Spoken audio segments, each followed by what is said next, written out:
প্রিয় দর্শক শ্রোতা ভাই বোনেরা, আশা করি আপনারা ভালো আছেন। সকলকে সালাম জানাচ্ছি। সালাম আলাইকুম। শুনছেন কিওয়াম কোরআনিক মেসেজ ইউটিউব চ্যানেল। আজ কথা বলছি, অনেকেই কমেন্টস করেন যে অল্প বিদ্যা বয়ন করি, অর্থাৎ আপনার আলোচনা হচ্ছে না, আপনি কম শিক্ষিত। জানি না আপনি কত বড় শিক্ষিত, যিনি কোরআনের কোনো রেফারেন্স না দিয়ে এই কথাটা বলছেন যে আপনার কোরআনের ব্যাখ্যা হচ্ছে না। অর্থাৎ আমি যতটুকু বুঝতে পেরেছি, কোরআন আপনার পক্ষে যায়নি, আপনার হাতে আঘাত লেগেছে। পৃথিবীর এমন কোন মানুষ কোরআন থেকে প্রমাণ করতে পারবে না যে বুখারী শরীফ মুসলিম শরীফ মানতে হবে। আল্লাহ এই নির্দেশনা দিয়ে গেছে। অথচ অল্প শিক্ষিত, যারা শিক্ষিত না, তারাও কোরআনের আয়াত, কোরআনের অনুবাদ পড়ে আজকে বুঝতে পারবে যে কোরআনই মানতে হবে। কিন্তু যিনি কমেন্টস করেছেন উনি বুঝতে পারেননি। আপনি কত বড় শিক্ষিত আমার জানা নেই, তবে আপনি কোরআনের রেফারেন্স দিতে পারেন নাই, ইনকাউন্টার দিতে পারেন নাই যে আল্লাহ বলছেন কোরআনে কোরআনই মানতে হবে। আর আমি সে কথাই বলছি যে কোরআনই মানতে হবে, বুখারী শরীফ মুসলিম শরীফ মানা যাবে না। যারা মানছেন তারা বিপদগ্রস্ত হবেন। আমি কোরআনের রেফারেন্স দিয়ে বলছি আপনাদের। আল্লাহ সূরা আনামের 153 নম্বর আয়াতে কোরআনকে সত্য পথ বলেছেন, আর সমস্ত পথ মিথ্যে। আপনি বলতে পারছেন আর বলে দিচ্ছেন যে আপনার আলোচনা সঠিক হচ্ছে না। আলোচনা সঠিক হয়েছে অর্থাৎ আপনার পক্ষে যাচ্ছে না। কোরআনের ব্যাখ্যা তর্জমা অনেকেই করেছেন, যার যার অনুকূলে নিয়ে করেছেন। পীর ফকির, দেওয়ানবাগী পীর সাহেব কোরআন ব্যাখ্যা করেছেন তার পক্ষে নিয়ে। কোরআন থেকে যারা বিভাজিত হয়েছেন তারা তাদের পক্ষ নিয়ে কোরআনকে ব্যাখ্যা করেছেন। যারা পারেননি তারা বলেছেন যে কোরআনও মানতে হবে, হাদিসও মানতে হবে। এই নির্দেশনা আল্লাহ কোথায় দিয়েছে? আপনি কত বড় শিক্ষিত যে আপনি বলছেন যে কোরআনও মানতে হবে, হাদিসও মানতে হবে? আল্লাহর নির্দেশনা কোথায়? সালামুন আলা মুহাম্মদের কাছে যখন কোরআন আসছে, এই কোরআন সম্পর্কে মুহাম্মদ জানতেন? আল্লাহ বলছেন তুমি যা জানো না তা তোমাকে জানানো হচ্ছে, এবং তুমি নিজে মানো এবং তোমার কাউমের কাছে সেটা প্রচার করে দায়িত্বই তোমাকে দেওয়া হয়েছে।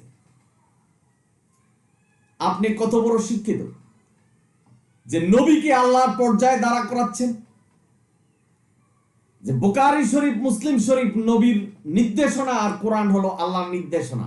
আপনি কত বড় শিক্ষিত যে শিক্ষিত হয়ে আপনি শিরক করছেন? আপনি কত বড় শিক্ষিত যে শিক্ষিত হওয়ার কারণে আপনি কোরআনের আয়াতকে অস্বীকার করছেন? সূরা আনামের 153 নম্বর আয়াত এবং সূরা ইউসুফের 40 নম্বর আয়াত, যেখানে আল্লাহ বলছেন যে কোরআনই মানতে হবে, কোরআনই সত্য পথ। আপনি অস্বীকার করছেন জালিকাল কিতাবু লা রায়বা ফি হুদাল লিল মুত্তাকিন, এটাই মুত্তাকিনের জন্য নির্দেশনা। অর্থাৎ আমি যদি বলতাম যে কোরআনও মানতে হবে, হাদিসও মানতে হবে, আপনি একটা ভালো কমেন্টস করতেন যে ভালো বলেছেন। আমি যদি বলতাম যে কবরের আযাব হবে, পুলসেরাত পার হতে হবে হাসরের দিন, তাহলে আপনার পক্ষে যেত, আপনি খুব ভালো একটা কমেন্টস করতেন। আমি বলছি কবরের আযাব নেই, আপনি কমেন্টস করেছেন আপনি অশিক্ষিত, আপনি বুঝতে পারেননি। আপনি কত বড় শিক্ষিত যে কোরআনের রেফারেন্স ছাড়া আপনি বলছেন হাদিসও মানতে হবে, কোরআনও মানতে হবে। কোরআন শিক্ষা গ্রহণ করতে কতটুকু শিক্ষার প্রয়োজন? আপনারা কতজন আছে যে কোরআনের ব্যাখ্যা করতে পারবেন? আপনারা মানুষের সহায়তা এনে মানুষের আনুগত্য করে বলছেন যে হাদিস কোরআনের ব্যাখ্যা। কোরআন যদি জানতেন, যদি শিক্ষিত হতেন, তাহলে বুঝতে পারতেন সূরা মায়েদার 44 নম্বর আয়াত যে কোরআন থেকে বিচার করতে হবে। কোরআন থেকে যদি বিচার করা না হয়, কোরআন যদি না মানেন, তাহলে নিশ্চিত কাফের হতে হবে। আপনি কত বড় শিক্ষিত যে কোরআনের এই আয়াতকে অস্বীকার করছেন, যে কোরআন না মানলে, কোরআন থেকে যদি বিচার না করেন, তাহলে আপনি কাফের হবেন। আপনি আল্লাহর এই নির্দেশনাকে পাল্টিয়ে আপনি কত বড় শিক্ষা গ্রহণ করেছেন যে কোরআনও মানতে হবে, হাদিসও মানতে হবে, এই প্রচার চালাচ্ছেন এবং কোরআনের কোন রেফারেন্স দিতে পারেন। পৃথিবীর এমন কোন মানুষ আছে যে প্রমাণ করতে পারবে যে কোরআনের পরিবর্তে হাদিস মানতে হবে? পৃথিবীর এমন কোন মানুষ আছে যে কোরআনকে অস্বীকার করতে পারবে, কোরআনকে বলবে যে এটা পূর্ণাঙ্গ কিতাব নয়? পূর্ণাঙ্গ হতে হলে বুখারী শরীফ, মুসলিম শরীফ দিয়ে কোরআন পূর্ণাঙ্গ হতে হবে। আপনি শিক্ষার কথা বলছেন। আল্লাহ কোরআনে বলছেন সূরা কামরের 4 জায়গায় কোরআনকে আল্লাহ সহজ করেছেন। যেখানে আল্লাহ কোরআন সংরক্ষণ করছেন, সেখানে আপনি কোরআনের পরিবর্তন করার কে? কত বড় শিক্ষিত আপনি যে কোরআনের আয়াতের পরিবর্তন করবেন? ভাই বোনেরা, আপনারা যারা শুনছেন, সাহাবীরা নবীর প্রস্রাব খেয়েছে, আর এই প্রস্রাব খাওয়ার সংবাদ নবী জানার পরে বলেছেন যারা খেয়েছে তারা আর জাহান্নামে যাবে না। আপনি কত বড় শিক্ষিত, এই হাদিস আপনি মানছেন?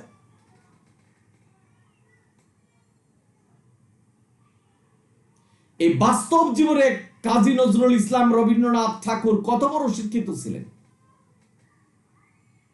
তাদের একটা অক্ষর অর্থাৎ একটা শব্দের উচ্চারণ করতে হলে ইউনিভার্সিটিতে বেঞ্চে বসে শিক্ষা গ্রহণ করতে হয়। সালামুন আলা মুহাম্মদ কোরআন সম্পর্কে জানতেন না, আল্লাহ এবং তার ফেরেশতারা কোরআন সম্পর্কে জানিয়েছেন সালামুন আলা মুহাম্মদকে। সেই শিক্ষা আমাদেরকে দিয়ে গেছেন, পর্যায়ক্রমে এখন আমাদের কাছে এসেছে। আপনি যা বলবেন সেটাই কোরআন, সেটাই মানতে হবে। আল্লাহ নিষেধ করেছেন আপনাদের মতো শিক্ষিত মানুষের আনুগত্য না করতে। সূরা মুমিনুন 34 নম্বর আয়াত। একটা রিকশাওয়ালা যদি কোরআন থেকে কথা বলে, সেটাকে মানতে হবে, মানতে বাধ্য। যদি আপনি আল্লাহকে বিশ্বাস করেন, যদি সে কোরআন থেকে বলে, আপনার গবেষণায় চিন্তায় যদি বুঝা গেছে যে সে কোরআন থেকে বলেছেন, হুদাল লিল নাস, এই কোরআন সকল মানুষের জন্য, সকলেই শিক্ষা নিতে পারবে এই কোরআন থেকে, সকলেই এই কোরআন থেকে প্রচারণা চালাতে পারবে। আপনার মতো শিক্ষিত মানুষ হয়ে যদি কোরআনের বাইরে গিয়ে বলেন যে হাদিস মানতে হবে, পথভ্রষ্ট হবেন। আমি কোন ব্যক্তি, সমাজ, গোষ্ঠীর নাম বলছি না, কোরআনের কোন শিক্ষিত অশিক্ষিত নেই। আজকের সমাজে বাংলায় অনুবাদ হয়েছে কোরআন, সকল ভাষায় অনুবাদ হয়েছে কোরআন। আপনাকে বুঝতে হবে কোরআনে যে মানতে হবে, এই কথাটা 99 জন লোক বুঝতে পারে। আপনাদের মতো মুফতি, মুহাদ্দিস আর মাওলানা উপাধি ভুক্ত কোনো লোকের প্রয়োজন নেই। আপনারা হাদিস থেকে শিক্ষা গ্রহণ করে ফতুয়া দিচ্ছেন, কোরআনের বাইরে গিয়ে ফতুয়া দিচ্ছেন, কোরআনের বাইরের নির্দেশনা মানছেন এবং মানুষের কাছে প্রচার করছেন। আপনি কত বড় ভুল করছেন সেটা আপনি নিজেও জানেন না। কাফেররা নবীকে অশিক্ষিত বলতেন। আজকে যারা কোরআনের কথা বলছেন তাদেরকে অশিক্ষিত বলছেন। পূর্বে যেমন বলে আসছেন আপনারা বলছেন। এ কেমন মুফতি যে মুফতি মসজিদে ইমামতি করার পরে কোরআন থেকে শিক্ষা নিয়ে কোরআনের বিরুদ্ধে কথা বলছেন। বা বোনেরা, আপনারা যারা শুনছেন, আজকে মুফতি মাসুদ বিদেশে বসে কোরআনের বিরুদ্ধে উচ্চারণ করছেন। এটা কোন ধরনের শিক্ষা? অতি শিক্ষার জন্যই আজকের এই ইসলাম খণ্ড বিখণ্ড হচ্ছে। পীরেরা অতি শিক্ষা গ্রহণ করে তারা বলছে এখন আমরা জান্নাতে নিয়ে যাব, আমার পক্ষে আসো। দলে উপদলে বিভক্ত এই কোরআন থেকে বলছেন যে আমরা বেশি বুঝেছি, এই কোরআনে যা বলেছেন আল্লাহ সেটা দিয়ে জান্নাতে যাওয়া যাবে না, এখন আমার কথা শোন। বাবানরা, ঈদের নামাজ ওয়াজিব বানাচ্ছেন, এটা কোন শিক্ষার ফলে? যে ঈদের জামাতের কথা আল্লাহ বলেনি, নামাজের কথা আল্লাহ বলেনি। দিনের বেলা ইফতার করার জন্য নির্দেশনা দিয়েছেন কোন শিক্ষার বলে? যেখানে আল্লাহ বলছেন যে রাত্র পর্যন্ত রোজাকে ধরে রাখো। এটা কি শিক্ষা না অপশিক্ষা? ভাই বোনেরা, আপনারা যারা শুনছেন, কোরআনের নির্দেশনা যেখানে বলছেন আল্লাহ একটা অক্ষর পরিবর্তন করা যাবে না, সেখানে আল্লাহর নির্দেশনার বাইরে আপনারা নির্দেশনা দিয়েছেন, এটাকে কোন শিক্ষা বলে?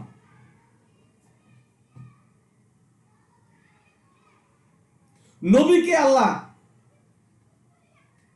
মেসেঞ্জার হিসাবে পাঠিয়েছেন, আল্লাহর বাহক হিসাবে পাঠিয়েছেন, যেখানে সূরা গাশিয়ার 21-22 নম্বর আয়াতে বলছে তুমি পালন কর্তা নাও, তুমি জোর করে কাউকে ইসলাম ধর্মে আনতে পারবে না, তোমার কাজ হলো আমার বাণী মানুষের কাছে প্রচার করে দাও।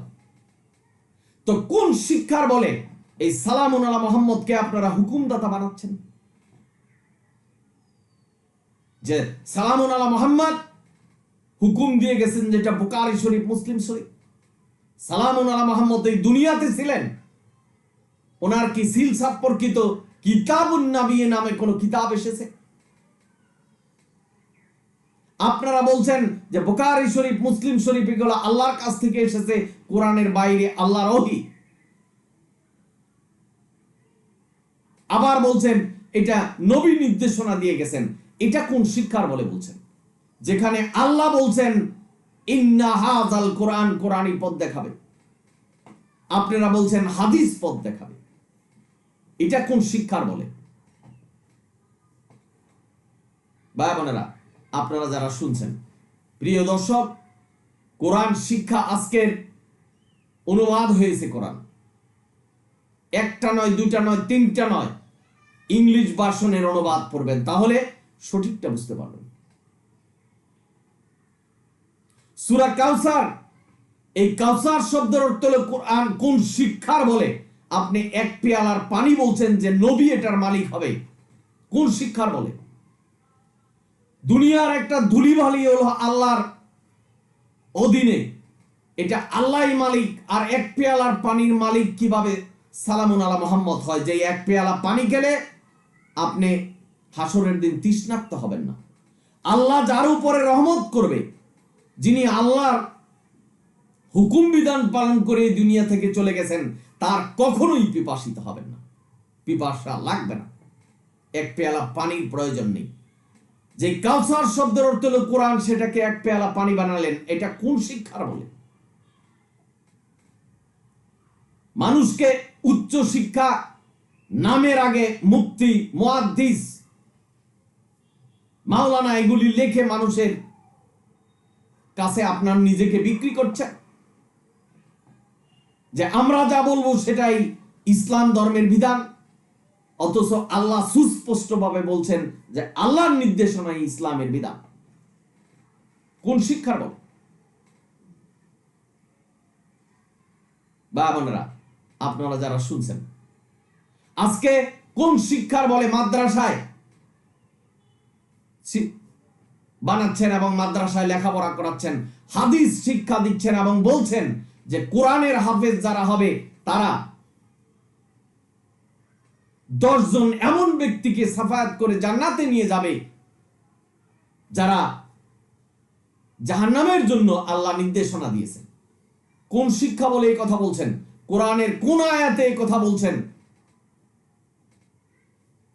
সেটার কোনো ইয়ে নেই, কিন্তু বলছেন। কোরআনের কোনো রেফারেন্স নাই। কোন শিক্ষার বলে বলছেন যে কোরআনের বাইরে অন্য কিছু মানা যাবে? কোন শিক্ষার বলে বলছেন যে কোরআন একমাত্র কিতাব নয়, নির্দেশনা নয়, কোরআনের বাইরে নির্দেশনা মানতে হবে? লক্ষ লক্ষ হাদিস জাল, এবং সেই হাদিসকে কোরআনের সমতুল্য হিসাবে কোরআনের পাশে বসিয়েছেন কোন শিক্ষার বলে? ভাই বোনেরা, আপনারা যারা শুনছেন, সুতরাং মানুষকে বিভ্রান্তি করা হচ্ছে যে আপনি শিক্ষিত নন, অল্প বিদ্যা বয়ন করে এই ধরনের কমেন্টস দিচ্ছেন। আপনি কি কোরআনের রেফারেন্স দিয়ে বলতে পারবেন যে আমি কোন কথাটা ভুল বলেছি? বুকের পাটা যদি থাকে তাহলে কোরআনের রেফারেন্স দিবেন যে আপনি এই কথাটা ভুল বলেছেন। যদি ভিডিও শুনে থাকেন, আপনার যদি সাহস, শক্তি এবং বুকের পাটা থাকে, শিক্ষা থাকে, তবে বলবেন যে আপনি এই কথাটা ভুল বলেছেন, আমি কোরআনের রেফারেন্স দিয়েছি। কোন শিক্ষার প্রয়োজন আপনার কোরআন বুঝার জন্য? আপনি সাধারণ মানুষকে প্রতারিত করছেন যে মস্ত বড় বিদ্বান হতে হবে। আল্লাহ এই ধরনের নির্দেশনা দেয়নি, বলছে কোরআন শিখো। সালামুন আলা মুহাম্মদ আমাদের মতো মানুষকে শিক্ষা দিয়েছেন, এবং এই মানুষের শিক্ষা আস্তে আস্তে আস্তে আস্তে কোরআনের অনুবাদ হয়েছে এবং কোরআন থেকে জেনেছে। আপনি কোন শিক্ষার বলে লা নুফাররিকু বাইনা আহাদিম মির রাসূল আল্লাহর আয়াতের এই ব্যাখ্যাকে অস্বীকার করেছেন যে মানব রচিত কালিমাগুলি শিখতে হবে? অথচ কোরআন যেই শিক্ষা কালে ইমানের ঘোষণা দিয়েছেন সেটা আমাদের শিক্ষিত হবে। সেখানে বলা হয়েছে যে লা নুফাররিকু বাইনা আহাদিম মির রাসূল। কোন শিক্ষার বলে আপনি বলছেন যে বিশ্ব নবী সালামুন আলা মুহাম্মদ? কোন শিক্ষা বলে আপনি বলছেন যে সালামুন আলা মুহাম্মদ কেবলমাত্র সাফায়াত করতে পারবে, অন্য নবী সাফায়াত করতে পারবে না? কোরআনের আয়াত লা নুফাররিকু বাইনা আহাদিম মির রাসূল এটাকে বাদ দিয়ে যে কোন নবী রাসূলকে পার্থক্য করা যাবে না। সূরা বাকারার 123 নম্বর আয়াতে বলছেন কারো সুপারিশ গ্রহণ করা হবে না। কোরআনের এই আয়াতকে অস্বীকার করছেন কোন শিক্ষার বলে? যেখানে আল্লাহ বলছেন কারো সাফায়াত গ্রহণ করা হবে না, বলছেন যে নবী মুহাম্মদ একমাত্র সাফায়াত করতে পারবে, অন্য কোন নবী সাফায়াত করতে পারবে না। অথচ কোরআনের আয়াত যে অগোচরে এবং জানা অবস্থায় আপনি অস্বীকার করছেন, সেদিকে আপনার নজর নেই। আপনি কোন শিক্ষিত যে লা নুফাররিকু বাইনা আহাদিম মির রাসূল? কোন নবী রাসূলকে শিক্ষা গ্রহণ মানে পার্থক্য করা যাবে না? আপনি আদম থেকে ধরে মুহাম্মদ পর্যন্ত যত নবী রাসূল এসেছে, একটা নবীকে যদি আপনি পার্থক্য করেন, একজনের মর্যাদা যদি অন্য জনের উপরে দেন, সেটা হলো আল্লাহ মর্যাদা দিয়েছে। কাউকে মেরাজে নিয়েছেন, কাউকে মেরাজ করায়নি, এটা আল্লাহ মর্যাদা দিয়েছেন। আমাদেরকে বলছেন যে তোমরা প্রতিটা নবীকে সমানভাবে দেখো। আজকে আল্লাহ যেখানে বলছেন এক নবী আরেক নবীর উপর আধিক্য দিয়েছেন, সেটা হলো আল্লাহ করেছেন। কাউকে মর্যাদা দিয়েছেন, কাউকে পিতা ছাড়া জন্ম দিয়েছেন, কাউকে ছোটবেলা কথা বলিয়েছেন, সেটা হলো আল্লাহর ব্যাপার। আর আল্লাহ কথা বলিয়েছেন যার জন্য ঈসা নবী সর্বশ্রেষ্ঠ নবী, এটা তো নয়। মুহাম্মদের উপর কোরআন এসেছে, উনি শ্রেষ্ঠ নবী, এটা তো নয়।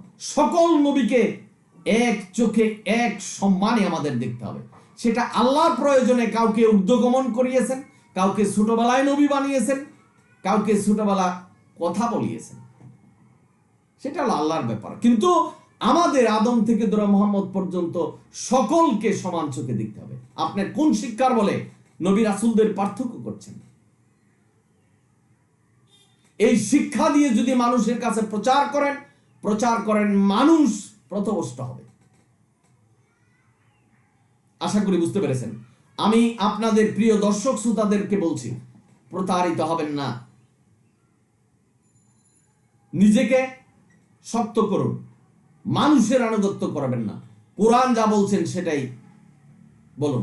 আমি আপনাদের কাছে অনুরোধ করছি, যারা এই ধরনের কমেন্টস করছে তাদেরকে উত্তর দেন, যা আপনি কোরআনের রেফারেন্স দিয়ে বলুন যে এই লোক কোন কথা ভুল বলেছে, যে কোরআনের রেফারেন্স দিয়ে আপনি বলুন যে সে এই কথা ভুল বলেছেন। অর্থাৎ কোরআন যদি, এই বয়ান যদি, বক্তব্য যদি আপনার পক্ষে না যায়, তাহলে আপনার আতে আঘাত আসে এবং আপনি একটা চট করে কমেন্ট করলেন যে অশিক্ষিত, কিছুই বুঝছে না। এগুলি কমেন্টস নয়। আপনার সাহস, বুকের পাটা এবং যদি বিদ্যার শক্তি থাকে, কমেন্টস দিয়ে বলবেন আপনি এই কোরআনের আয়াত দিলাম, আপনি এটা ভুল বলেছেন। সেটা হলো বাপের বেটা। আপনি কাউকে অশিক্ষিত বললে সে অশিক্ষিত হয় না। আর আপনার নিজেকে যদি শিক্ষিত দাবি করেন, তাহলে মানুষ আপনাকে শিক্ষিত বলবে না। আপনার বক্তব্যে, আপনার আলোচনায়, আপনার কোরআনের রেফারেন্সে মানুষ আপনাকে বলবে যে আপনি কতটা শিক্ষিত। ভাই বোনেরা, আপনারা আশা করি বুঝতে পেরেছেন। সকলেই ভালো থাকুন, সুন্দর থাকুন। কোরআন আল্লাহ সহজ করেছেন, বাংলা অনুবাদ, বিভিন্ন ভাষায় অনুবাদ করেছেন। অনুবাদেও ভুল আছে, তবে একটা না দুইটা না, এবং ইংলিশ ভার্সনের অনুবাদগুলিও পড়বেন, তাহলে বুঝতে পারবেন যে আল্লাহ কি বলছেন, তুলনা করতে পারবেন কোথায় ভুল হয়েছে। আপনারা সকলেই ভালো থাকুন। ভিডিও যদি ভালো লাগে সাবস্ক্রাইব এবং শেয়ার করবেন। অনিল হামদুলিল্লাহ রাব্বিল আলামিন। সালামুন আলাইকুম।